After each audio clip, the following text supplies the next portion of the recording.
صلى الله عليك يا أبا عبد الله صلى الله عليك يا أبا عبد الله صلى الله عليك يا أبا عبد الله وعلى الله قاتليك يا ليتنا كنا معكم فنفوز فوز العظيم إن شاء الله.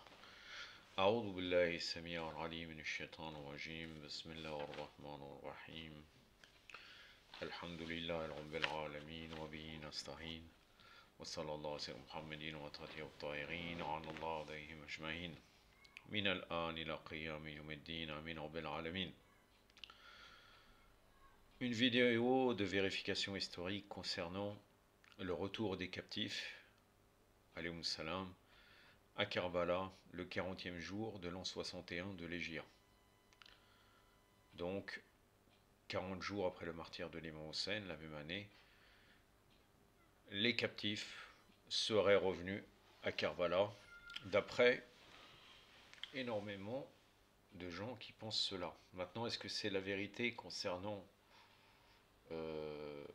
les savants, ou est-ce qu'il y a une divergence? Nous allons traiter de cela, et nous allons voir les différentes probabilités et différentes versions. Bien entendu, l'objectif de cette vidéo n'est pas de remettre en cause la vertu du ziyarat du 40e jour de l'imam Hussein alayhi salam. On a des preuves générales et aussi des preuves particulières concernant ce sujet, mais ce n'est pas de mes propos. Mes propos, c'est de dire objectivement, est-ce qu'ils ont pu être le 40e jour à Karbala? On ne traite pas aussi du fait, est-ce que Jaber ibn Abdel Ansari, par exemple, était le 40e jour à Karbala non plus, c'est pas le sujet. On ne traite pas non plus le fait que l'imam Zayn al-Abidin alayhi salam, bien entendu, a enterré les corps, et en particulier le corps de l'imam Hussein alayhi salam et d'Abou Fadl al-Abbas alayhi salam. Ça c'est un autre sujet, car l'imam Zayn al-Abidin, comme vous savez très bien, il a le Wilad Takouniya, et donc sans aucun problème, il peut, avec le doua, avec Ismail Adam, la terre se rétrécit en une fraction de seconde et elle peut se retrouver dans n'importe quel lieu du monde. Donc ce n'est pas un problème, il aurait très bien pu être emprisonné, ou dans des conditions très difficiles, et la nuit pouvoir voyager jusqu'à cette distance-là. Je voulais vous dire que, en fait, je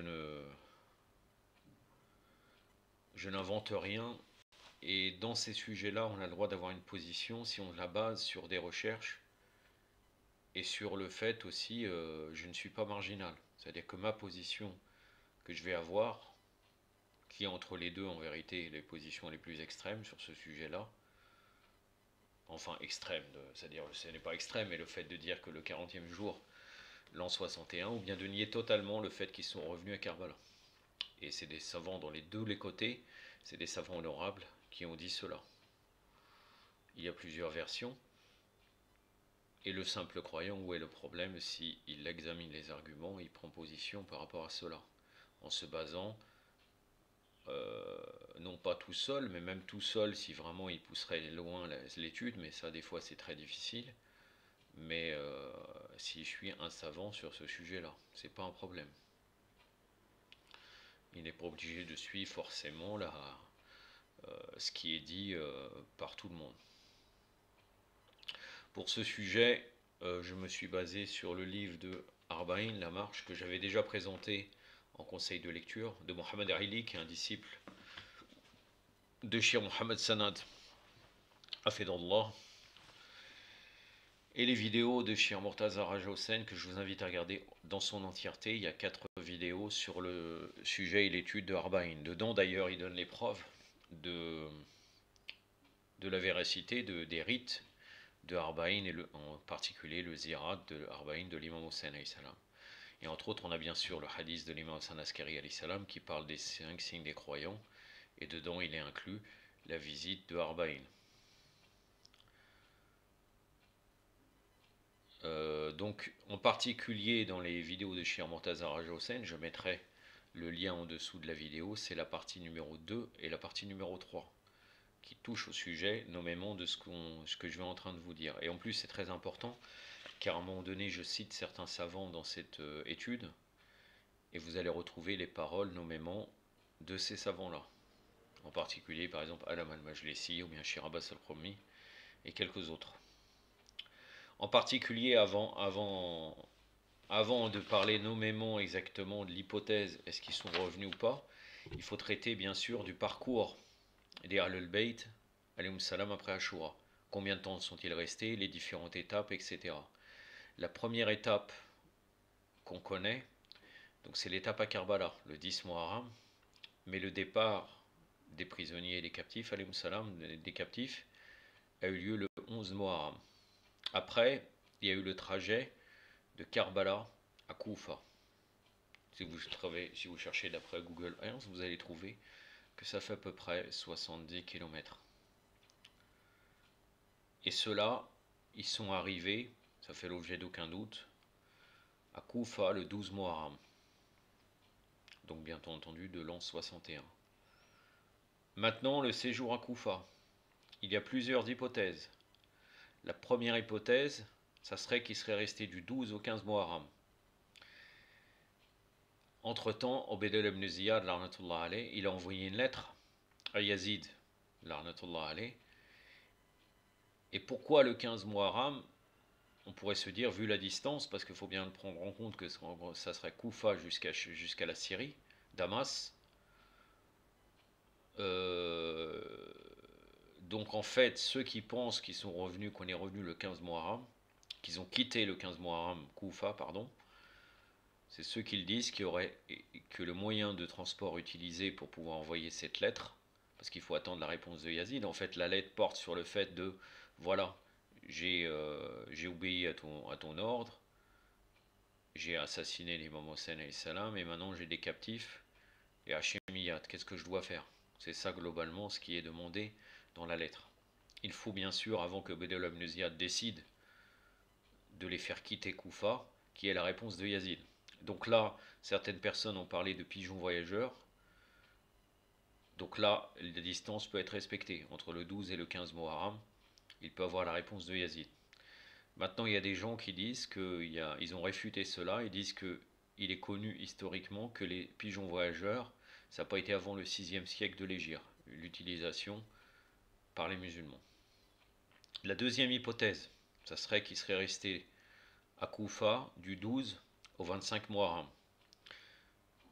Ça, c'est un savant qui s'appelle Subhani Nia qui évoque cette hypothèse-là, parce que c'est en attente de la réponse de Yazid sans l'utilisation des pigeons voyageurs. Maintenant, la quatrième étape, c'est la distance entre Koufa et Damas. Donc là, il y a 3 routes possibles. Il n'y a aucun élément historique qui permet de déterminer précisément quelle route a été empruntée. La première route, c'est la route du Nord, environ 1500 km, très empruntée, mais très longue. On a une certitude, d'après les textes, que la caravane est passée par Alep en Syrie. Donc il y a une possibilité que la route du Nord a été empruntée. Donc l'élément historique en sa faveur, c'est le passage à Alep. La deuxième hypothèse, c'est la route du désert, 7 jours. Là, il n'y a pas d'élément historique en sa faveur, et en plus de ça, on ne passe pas par Alep. Donc les différentes étapes de la caravane avant d'arriver à Damas ne pourraient pas être évoquées, alors qu'ils sont évoqués dans les textes. La route intermédiaire, c'est environ 1200 km. C'est plus probable que les deux autres, parce qu'on va prendre la route, et en plus de ça, ça passe par Alep. La route la plus courte pour gagner du temps. Maintenant,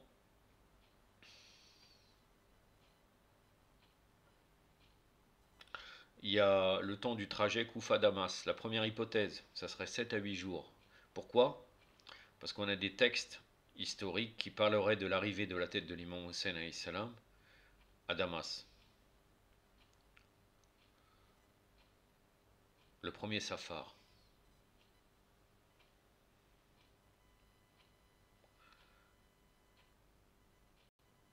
Donc ils auraient quitté Koufa le 22 Muharram.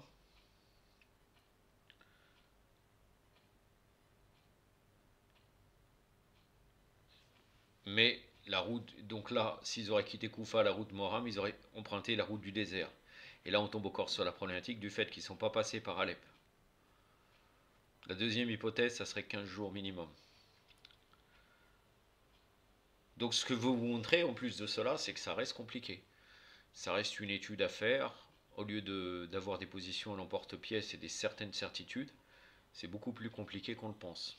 Maintenant, nous discutons le séjour à Damas. Donc séjour à Damas, la première hypothèse des savants, c'est 3 à 7 jours. D'autres gens disent près de 2 semaines qu'ils sont restés. Troisième hypothèse, il serait resté 1 mois, selon Sayyid ibn Taous, rahimallah. Quatrième hypothèse, 1 mois et demi. Donc, maintenant, il y a le trajet entre Damas et Médine, la 6e étape. Il y aurait eu une bifurcation vers Karbala pour ceux qui valident qu'à cette année-là, le 40e jour, les captifs seraient arrivés à Karbala. Mais dans ce cas, c'est la route du désert, mais il n'y a aucun problème sur le fait qu'ils auraient passé par Karbala. La deuxième hypothèse, ça serait de dire que c'est très improbable, parce que les troupes de Yazid n'auront aucune raison d'accepter de bifurquer par Karbala.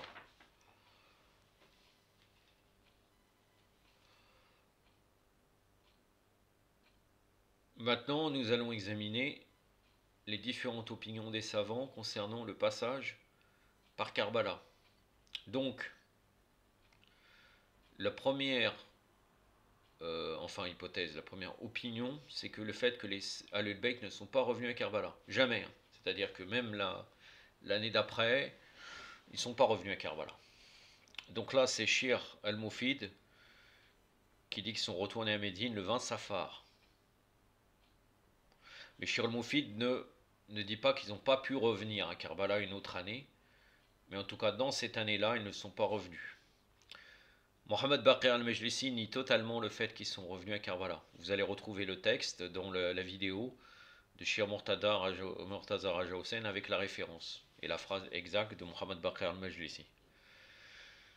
Mirza Hossein Nouri aussi, l'auteur de l'Urlu al-Marjan et de, bien entendu, Mustadrak al-Wasa'il, qui est un savant de premier cru blanc, traditionnaliste.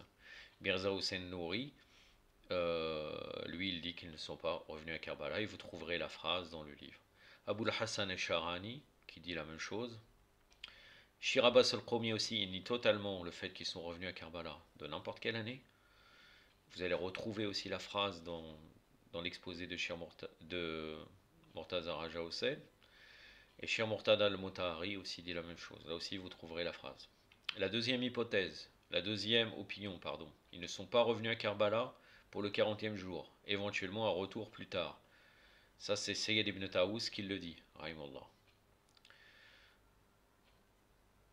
Plus tard, c'est-à-dire peut-être même dans l'année 61.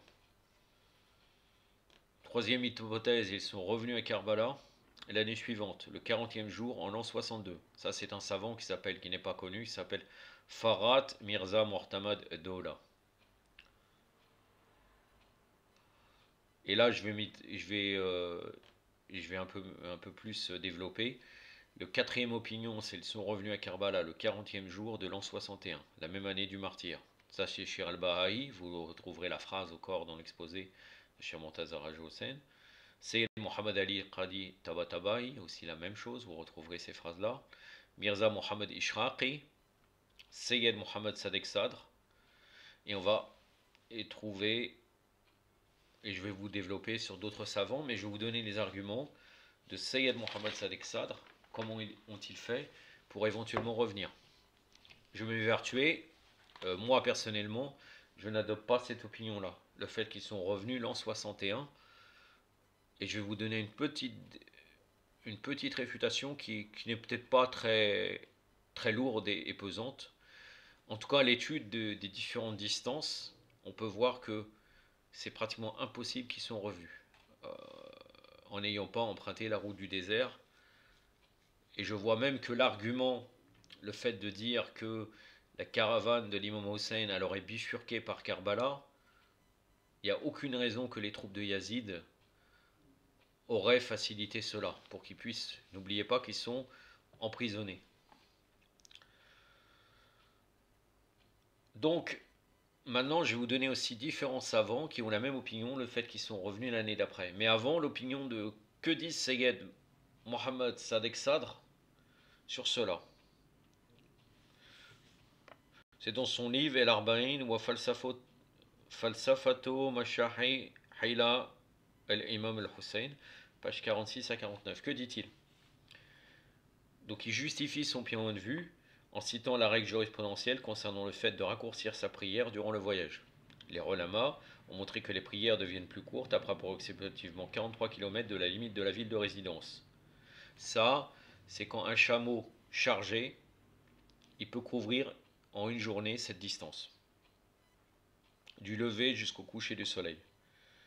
Prend un jour pour pas courir. Si le chameau a une charge moins lourde, donc là il dit éventuellement que les chameaux n'étaient pas chargés, ça reste totalement une, comment dire, je n'arrive pas à trouver le terme, j'ai oublié totalement.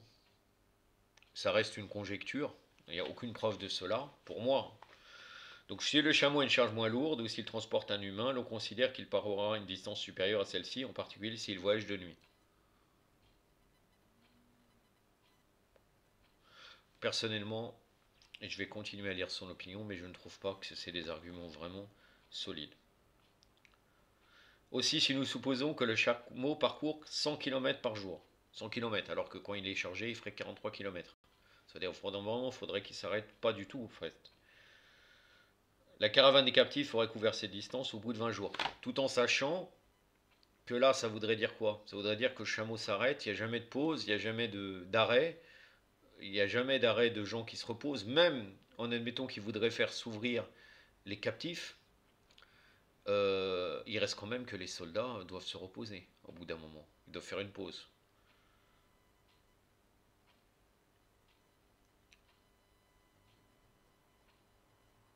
Et en plus, vu la distance, il faut qu'ils empruntent la route du désert. Donc la caravane des captifs, s'il aurait fait 100 km par jour, c'est le double, hein, le double d'un chameau chargé, 43 km, 88. 88 et encore plus 100 km.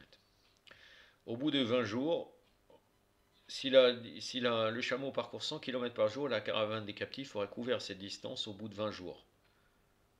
Donc Ayatollah Sadr affirme que s'il couvre 150 km par jour, carrément 150 km, en 24 heures, c'est-à-dire qu'en fait on a l'impression que les chameaux ne s'arrêtent pas, étant donné que nous avons parlé ci-dessus de la période entre le lever et le coucher du soleil. Ils auraient couvert toute la distance aller-retour en 25 jours.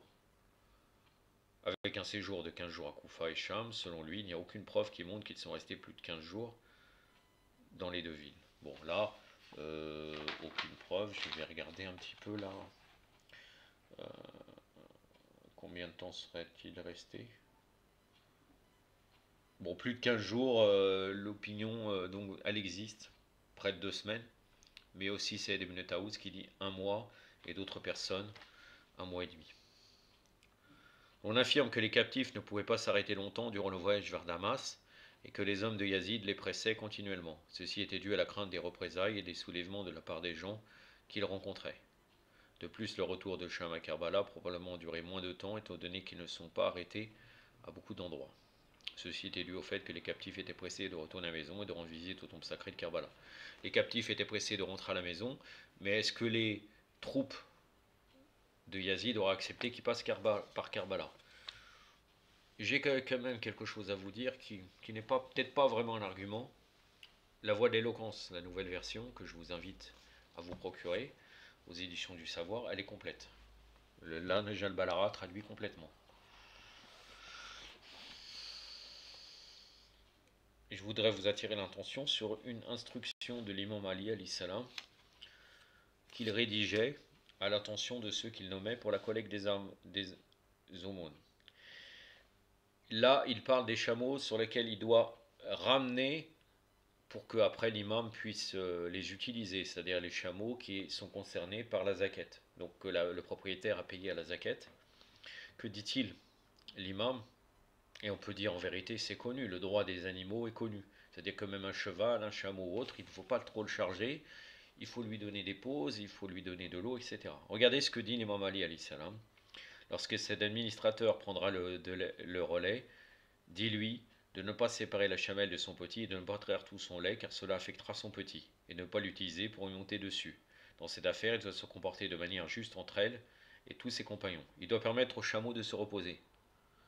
Pourquoi? Bon, les troupes de Yazid, peut-être, mais pourquoi les troupes de Yazid se seraient pressées autant? Bon, là, ils disent qu'il y aurait peut-être une pression éventuelle.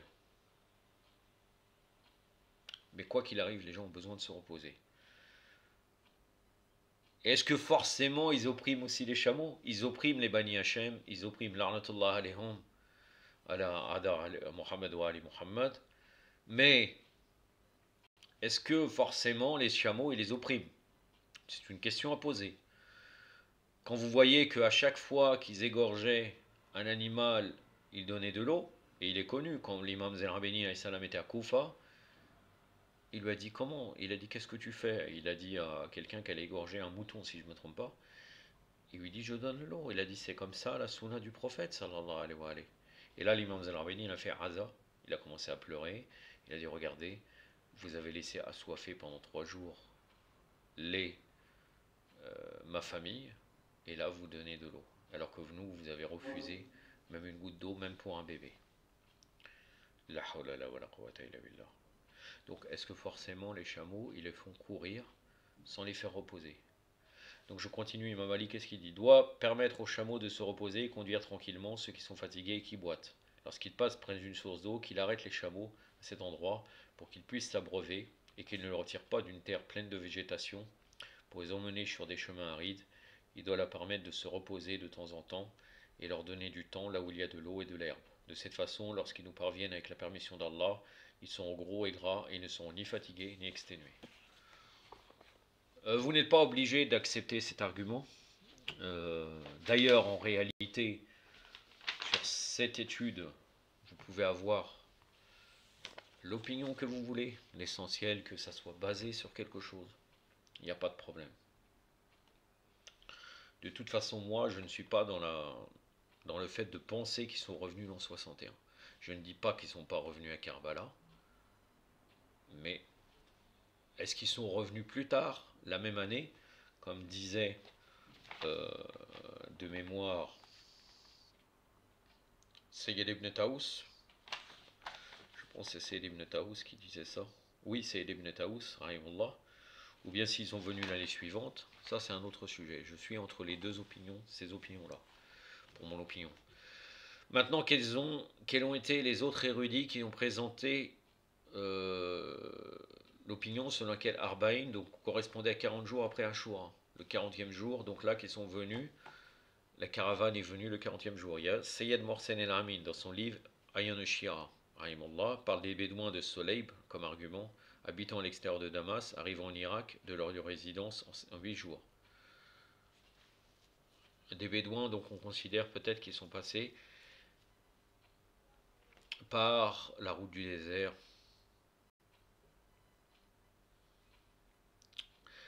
Deuxièmement, la personne qui est allée donner la lettre à Yazid, à son gouverneur Ibn Ziyad à Koufa, afin de relâcher El-Mortar al-Saqafi de la prison, est arrivé à Koufa 11 jours après avoir quitté Damas.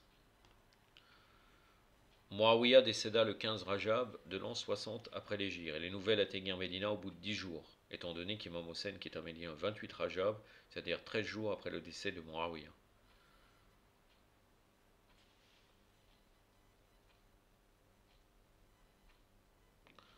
Donc Médine, Damas.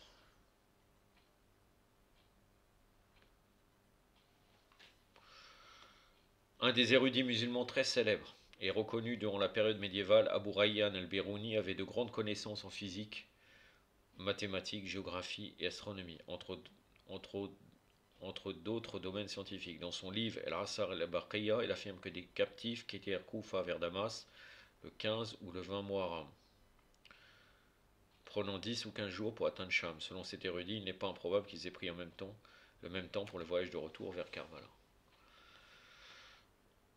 Les historiens ont fourni des preuves selon lesquelles le calife abbasside Haroun, accompagné d'individus tels que Abu Hanifa, avait l'habitude d'aller voir le croissant du mois de Dhul Hijjah à Bagdad, avant leur départ pour le pèlerinage du Hajj. Cela signifie qu'ils prenaient 8 jours pour couvrir une distance d'environ 1400 km, étant donné qu'ils avaient besoin d'être à la Mecque vers le 7 ou le 8 du mois. Voilà les arguments. Je ne peux pas déterminer d'une manière totale, je vous ai juste exposé cela encore une fois. Chacun pourra tirer les conclusions qu'il veut, mais en tout cas l'affaire n'est pas aussi simple qu'on le montre et on a des divergences de savants honorables sur ce sujet. Je vais terminer avec le mémorial des justes, vu que je n'ai pas cité une histoire ou quelque chose lié à Ahl-Bayt.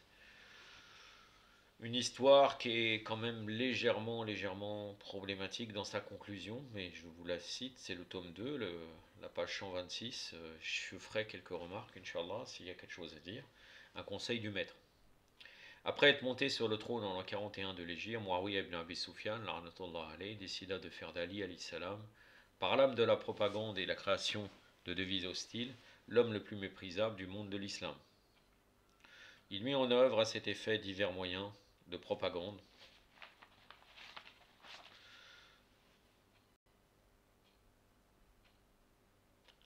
D'une part, il s'opposa par l'épée et la baïonnette à la divulgation des mérites et des vertus d'Ali alayhi salam, ne laissant à personne l'occasion d'ouvrir la bouche pour évoquer un hadith ou un récit en sa faveur. D'autre part, il stipendia certains opportunistes avec des sommes exorbitantes afin qu'ils contrefassent des hadiths du prophète sallallahu alayhi wa alayhi contre Ali alayhi salam. Mais tout cela ne suffisait pas à remplir le dessein de Muawiyah.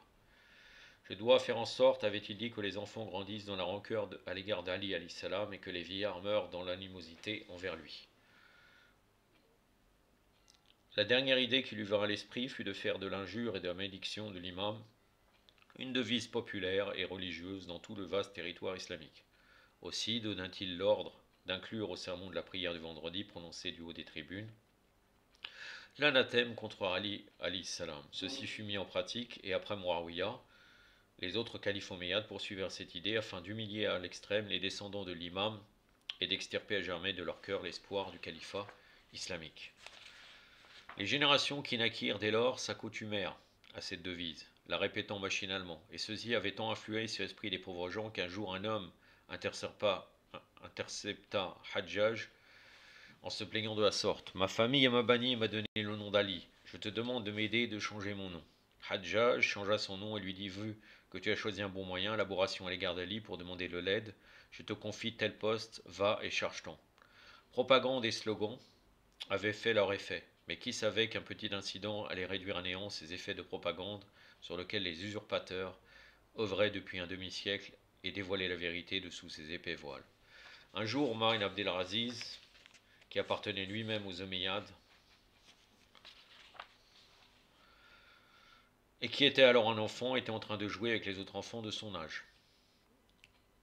Comme de coutume, la rengaine et la ritournelle de ses compagnons de jeu était la malédiction d'Ali ibn Abi Talib alayhi salam, et les enfants, tout en jouant, riant et gambadant, répétaient cette malédiction au moindre prétexte. Omar ibn Abdelaziz, lui aussi, s'était joint à eux et agissait de concert. Or, il advint que juste à ce moment-là, passa près d'eux son professeur, qui était un homme pieux, pratiquant et clairvoyant, et qui entendit de ses propres oreilles que son cher élève maudissait l'imam Ali alayhi salam. Mais il ne dit mot et passant son chemin, se rendit à la mosquée. Peu à peu arriva l'heure de la leçon. Omar rejoint la mosquée à cet effet, mais dès que son maître l'aperçut, il se mit à prier et fit durer très longtemps sa prière. Omar sentit que la prière était un prétexte et qu'il s'agissait en réalité d'autre chose. Il y avait eu offense, quelle qu'en fût l'origine. Il entendit que son maître ait achevé sa prière et celui-ci regarda alors son élève d'un air courroucé. Pouvez-vous exprimer la cause de votre offense demanda Omar. Mon enfant, as-tu maudit Ali aujourd'hui? Oui. Depuis quand est-il apparu que Allah, après s'être montré satisfait des gens de Badr, se sont emportés contre eux et qu'ils soient devenus dignes d'être maudits? Ça, c'est l'opinion. Là, on peut comprendre que ce professeur n'est pas chiite comme la définition actuelle. Il était chiite dans le sens qu'il avait un amour pour Ahl-Bayt, sûrement, mais en fait, dans la doctrine, il n'est pas chiite, car la croyance de penser que tous les gens de Badr, ça serait interdit de les maudire, ce n'est pas forcément une réalité. Car en réalité, dans les gens de Badr, par la suite, même s'ils ont été loués au moment où ils ont combattu, il y a des gens qui ont fait partie des gens de Saqifa, qu'ils ont rejoints le Saqifa, et donc qui étaient proches, qui ont considéré qu'Abou Bakr était le successeur légitime. Certains sont tombés martyrs avant cela, mais certains étaient présents lors du Saqifa Bani Saïda. Et donc ils ont fait Bayra à Abou Bakr. En tout cas, selon les Mukhalifines, les gens de Badr ne peuvent pas être maudits. Donc ils utilisent cet argument-là pour dire qu'on ne peut pas maudire l'imam Ali alayhi salam. Ali aurait-il compté parmi les gens de Badr? À qui reviennent donc Badr et la gloire si ce n'est à Ali? Je promets de ne plus me comporter de la sorte. Le maître lui fut prêté serment et cet enfant fut fidèle à sa promesse. Il garda toujours à l'esprit les propos amicaux et sensés de son maître et s'abstint désormais de maudire l'imam Ali alayhi salam. Mais il entendait toujours dans la rue, le bazar, la mosquée, la tribune, l'anathème d'Ali, qu'il voyait être la ritournelle de Tours. Jusqu'au jour où, quelques années plus tard, une autre affaire retint son attention et bouleversa sa pensée. Son père était gouverneur de Médine, conformément à la tradition qui avait cours, et prononçait chaque semaine le sermon précédant la prière du vendredi, qu'il achevait en maudissant et insultant Ali, suivant l'habitude établie par les Omeyyades. Or, Omar s'aperçut un jour que son père, en prononçant ce sermon, parlait avec éloquence, quel que soit le sujet qu'il aborda, et s'exprimait avec une aisance et une assurance parfaite. Mais dès que venait le moment de maudire Ali ibn Abi Talib, apparaissait en lui une sorte de bégaiement et de détresse, à la grande surprise d'Omar. Celui-ci devina qu'il y avait certainement au fond de l'esprit et du cœur de son père des choses qu'il ne pouvait exprimer et qui inévitablement influaient sur sa façon de s'exprimer et provoquaient son bégaiement. Il lui en parla un jour. Cher père, lui dit-il, j'ignore pourquoi dans tes discours tu t'exprimes à propos de chaque sujet que tu abordes avec une infinie éloquence. Mais lorsque vient le moment de maudire cet homme, il semble que tu perds tout pouvoir et que ta langue se noue. Mon enfant, tu t'en es donc rendu compte? Oui, père, cela transparaissait totalement dans ta façon de t'exprimer. Cher enfant, je me contenterai de te dire que si ces gens qui s'assoient au pied de ma tribune savaient ce que sait ton père au sujet des vertus de cet homme, ils me délaisseraient pour suivre ses descendants. Donc là, on peut comprendre qu'il considère qu'il ne doit pas dire cette opinion qu'il est avec l'imam Ali alayhi salam, ou bien qu'il ne doit pas maudire l'imam Ali. Il continue son travail tout en faisant une forme de taqiyya. Omar se souvenait des propos du maître dans son enfance et le fait d'entendre ces solennelles confessions de la part de son père imprima une forte secousse à son esprit. Il s'engagea devant Allah à anéantir cette habitude hideuse et funeste, vestige des sombres jours du règne de Muawiyah, s'ils en trouvaient un jour la puissance. Une taqiyya entre parenthèses, parce que uniquement par rapport à son poste, c'est pour cela qu'il ne dit pas la vérité sur l'imam Ali, chose qui est problématique. Il pouvait quitter ce poste, peut-être refusé. Bon, peut-être il ne peut pas, il sera menacé, mais est-ce que forcément il serait obligé de garder ce poste-là? Je ne sais pas. J'ignore les faits historiques. À l'époque, si on refusait un poste, est-ce que forcément on allait être tué? Je ne sais pas. En tout cas, si on allait être tué, sa taqiyya est légitime. Il doit continuer à avoir ce poste, il ne peut pas refuser ce poste. Et dans d'autres cas, si le poste n'était pas obligatoire à être tenu, il aurait pu s'abstenir à occuper ce poste. Mais parfois aussi, la dunya est plus forte. C'est-à-dire, en fait, on dit non, j'ai besoin de travailler. Donc, en fait, on fait ces concessions-là. Et ça, ce n'est pas seulement pour ce type de sujet, c'est pour beaucoup de choses, malheureusement. Arriva l'an 99 de l'Hégire, depuis le jour où Muawiyah avait donné cours à cette coutume si laide, s'était écoulé une soixantaine d'années. Le calife de l'époque, Soleiman ibn Abdelmalek, vint tomber malade. Se sachant à l'agonie, il désigna comme son successeur, en fonction de certains intérêts, Omar ibn Abdelaziz. Bien qu'obtenu par le testament de son père de désigner au dauphinat son frère Yazid ibn Abdelmalek à la mort de Soleiman, la lecture de son testament dans la mosquée suscita la stupéfaction de tous. Nous sommes à Allah et nous retournerons à lui. Inna lillahi wa inna ilaihi raji'un, dit Omar, assis au fond de l'assemblée, lorsqu'il entendit que le testament avait été fait à son nom. On le prit alors sous les aisselles et on le fit asseoir sur la tribune et les gens lui prêtèrent serment d'allégeance de leur plein gré. Une des premières tâches qu'accomplit Omar ibn Abdelaziz fut d'interdire la malédiction d'Ali alayhi salam. Il ordonna qu'à la place de cet anathème soit récité dans les sermons de la prière de vendredi le noble verset: Oui, Allah ordonne l'équité, la bienfaisance et la libéralité envers les proches parents. Il interdit la turpitude, l'acte préhensible et la rébellion. Il vous exhorte, peut-être réfléchirez-vous. C'est la sourate numéro 16. Si je ne me trompe pas, sourate numéro 16 de tête, car je n'avais pas préparé le fait de chercher le verset coranique. Si je ne me trompe pas, c'est sourate al-Naml, la sourate des fourmis, ou bien la sourate des abeilles. Donc le verset 90. Poète et orateur louèrent force et démarche d'Omar et immortalisèrent son nom. Ça, c'est dans le commentaire de Najal Balaradim ibn Abdelhadid el-Murtazili, donc El-Bakri, tome 1, page 463. Bien entendu, on dit aussi sur Omar ibn Abdelaziz, car l'imam Zal'abini a dit, il est loué dans Mahmoud fit dunya wa mal'oun fil akhirah. Loué dans cette vie et maudit dans l'akhirah. Pour quelle raison? Bien entendu, il a enlevé la malédiction, il peut être récompensé pour cela par Allah Azzawajal dans cette vie, mais en même temps, il a gardé le poste, il aurait pu laisser le poste de l'imam en disant je ne suis pas le calife légitime, c'est Ahlul Bayt, comme a fait Muawiyah, le fils de Yazid, Radouanullahi alayhi, wa anallah ala Yazid. Et en plus de cela, il a attaqué la maison de Fatima Zahra alayhi salam, où était occupée. Il y avait Fatima bint al-Hussein à l'intérieur qui vivait là. Et pour agrandir le Majid al-Nabi à Médine, donc la mosquée du prophète, il a détruit cette maison et il a sorti de force Fatima bint al-Hussein alayhi salam, la fille de l'imam Hussein alayhi salam. Donc il est bien entendu maudit, la'anallah, ala Mu'in Abdel Aziz, wa anallah, كل عدا محمد وعلي محمد خاصة عداهم إمام حسين عليه السلام. أكتفي بهذا القدر وصلى الله على محمد وآله الطاهرين والسلام عليكم ورحمة الله.